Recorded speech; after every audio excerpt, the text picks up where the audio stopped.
Brought to you by Dell's Performance. You want performance? Go straight to Dell. Hey, what's cracking, everybody? Welcome to Nibby's Garage. You know, we're on a little bit of a hiatus with the C10. I want to work on it with Randy, get him trained as much as I can and learn how to weld and how to paint and do everything. So I want him to be part of everything on that truck. He's busy right now with online schooling and everything because of all the crazy stuff going on. So, got the gasser out here. See, I took it for a ride the other day, and reverse is weak. I don't know what's going on.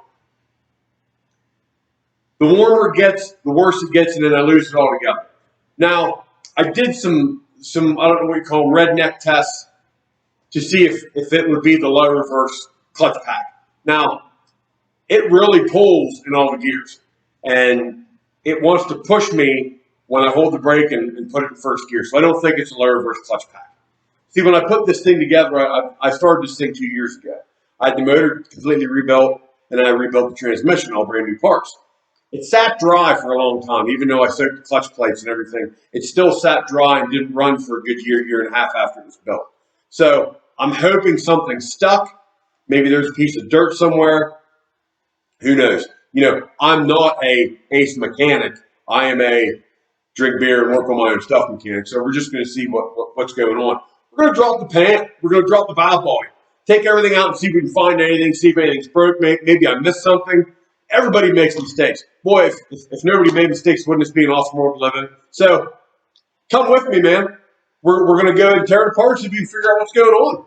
You know, something's a big pain when you work on your own stuff in your own shop. Stuff gets really dirty and icky and greasy and grimy, and you can't see out of your shop lights, and your tools are all gross, and you can't do anything, and come in the house, and your wife screams at you like, your tracking grease everywhere. And you want to talk about stuff that goes everywhere, never sees. That stuff was created by the devil himself, man. That stuff gets everywhere. You think you've got it off your hands and off your arms, and dude, it's everywhere. When you're done, you've got fingerprints everywhere. It looks like you've been in a silver mine for 13 days straight, working on your hands and knees. There's fingerprints in the house, in the shower, in the bedroom, and in the drawers, everywhere. It's horrible. Well, you know, I got tired of having grease and everything, and we all know we get in a hurry. You get in a hurry, you didn't clean your hands. Who lays under a car changing your own stuff to get on your hands and you clean everything off? You know, I started buying mineral spirits. They're cheap. They're like $6 for a bottle. And man, oh man, that stuff will take anything off. But it doesn't hurt plastic. It doesn't melt the plastic. So just get a rag. It doesn't matter. It's usually mine or old kids' clothes. And man, you wipe that stuff on, and it makes your lights look like brand new. I use it on my tools. I use it on my wrenches. I use it on everything. Now, granted, you know, we saw how dirty this thing was. You know, there's how, just a couple wipes, and there's how bad it is. This yard light hasn't been cleaned since I got, or this work light hasn't been cleaned since I got it. My wife bought it for me like 15 years ago because she was tired of watching me in the old shop on the shelf floor, watching me screw around with flashlights in my mouth. And so she bought me this, which was awesome. But it still gets cruddy. So I wipe everything down mineral spirits, clean it all up. Now, mineral spirits are flammable. So you don't want to dump mineral spirits all over all your tools and then hurry up, get the torches out, go torch something off, you know, try to burn your house down or your garage down. That's ridiculous. Let's come back to reality, ladies and gentlemen. So this is the best way I found to clean my tools off. Plus, it evaporates, you won't even smell it. You know, give it, you know, 15, 20 minutes, you're good to go. So I just want to share a little tidbit with you because I know, you know, you buy these lights and you're like, wow, these lights are awesome, man. And then the shades get so greasy and grimy you can't even see out of them. You might as well just lay down there with your eyes closed. I mean, look how bright that light is. It's like Jesus himself is coming down and holding the flashlight for me like I used to hold it for my dad. And he's like, yeah, bro, I got you. You may proceed with your work now.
about ready. She's about ready to fall down. We'll see what we royally screwed up in our assembly. I hope it doesn't end up being something deep in the darkness of me having to tear this transmission the whole way apart. If it does, it's going to be very sad. I shoehorned this mess in here. Very tight. In fact, I built the cross member after motor and training were in here.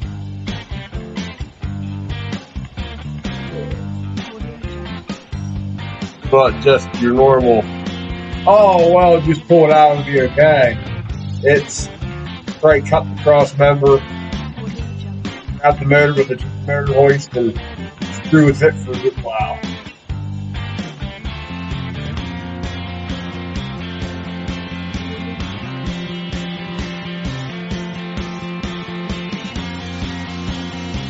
I hope there's a piece of dirt stuck in something, or maybe I forgot to put one of the balls back in. Never know. I've seen some pretty crazy stuff. I motor out of a car one time. The guy said it was freshly rebuilt, and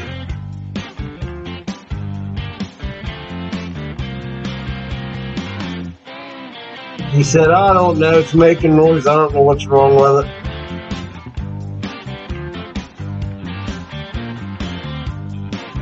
Ended up, whoever rebuilt it forgot to put a bearing in it. Just one bearing on one rod. And that was enough. That destroyed it. So, I'm going to get a rag, get ready to drop it.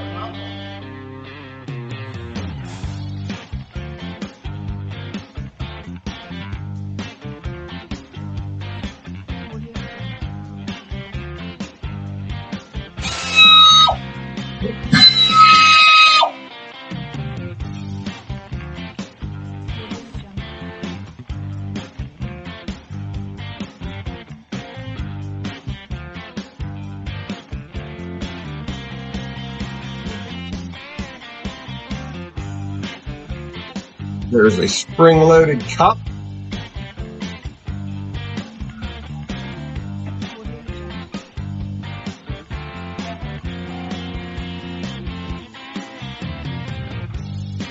Dump most of the fluid out of it.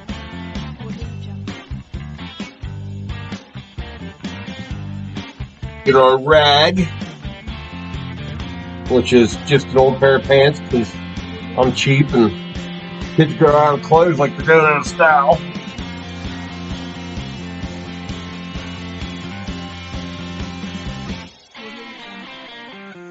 Got the plate, separator plate out, and the ball fell out. I'm not sure if I had it in the right place or not. I hope I did, but I can't be for sure.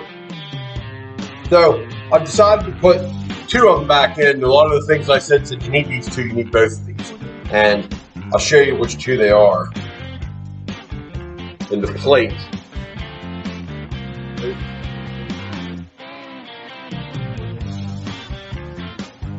I put a little grease on them to hold them in place. It says that those are the locations that the check ball should be in for a heavy duty shift kit. All the other modifications are already done. This was the trans-dapped kit when I put it in. Like I said, it doesn't have many miles on it. I found a couple little pieces of dirt that were in the valve body. I cleaned it out really good. Nothing came out, nothing's in the bottom of the pan. It all looked very clean, very nice. So we're gonna go ahead and get underneath. We're gonna put this back in, make sure the check balls don't move, and put it all back together. And hopefully it's fixed. If not, we're gonna pull the whole thing out. Something I like to do before I even start putting stuff in the valve cover is take a little silicone, gasket maker, whatever. Everybody uses different stuff as long as it's old resistant. I don't think it really matters. Brand name matters much either. Well, this just needs to be enough of a layer to hold new gasket. This isn't de-sealed. This is just holding the gasket on. So it just needs to be as thin as possible. Just really hold it.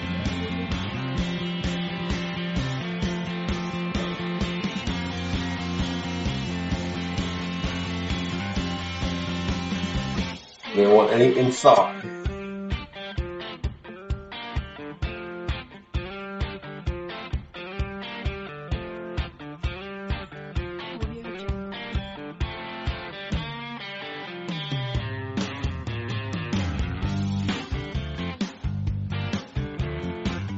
Get them all lined up. All your holes. And what I like to do, and this is different for everybody, this just matters who you are, where you're from, I will flip it over and just lay it on the workbench. And let that kind of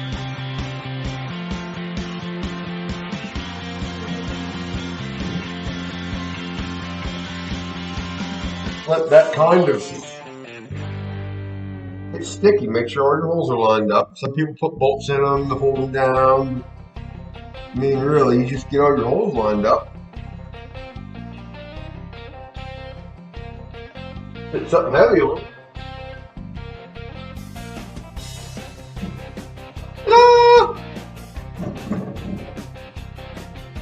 Let that set up a little bit, and then by the time we get our valve body and everything put away, put back in,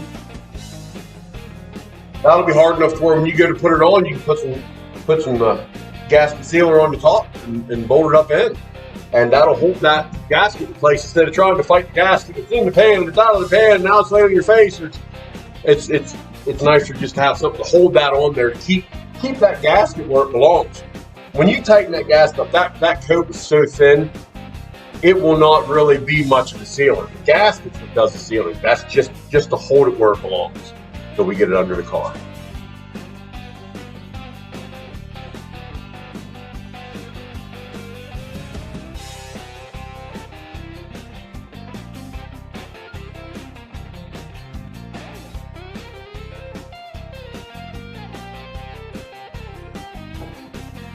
So now we've got that started, that guy back out.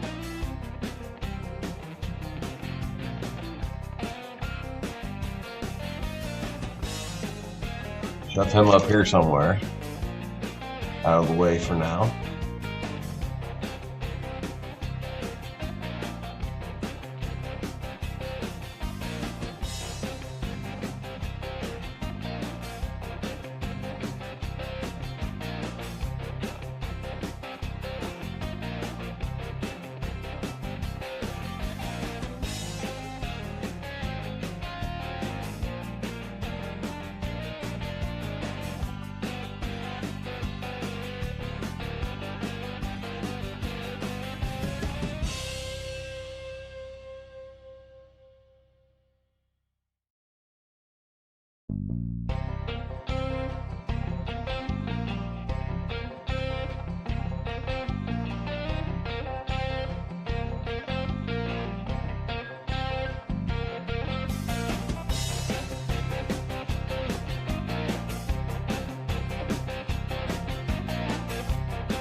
Brandon got a filter.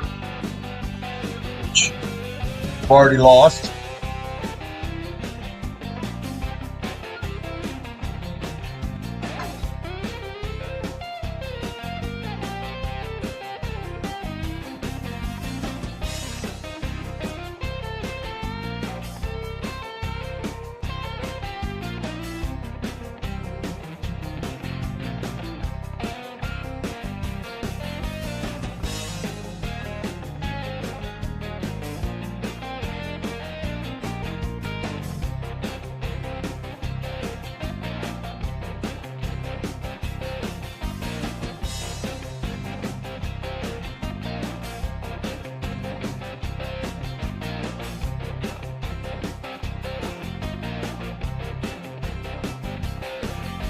So we got the gas rail back together.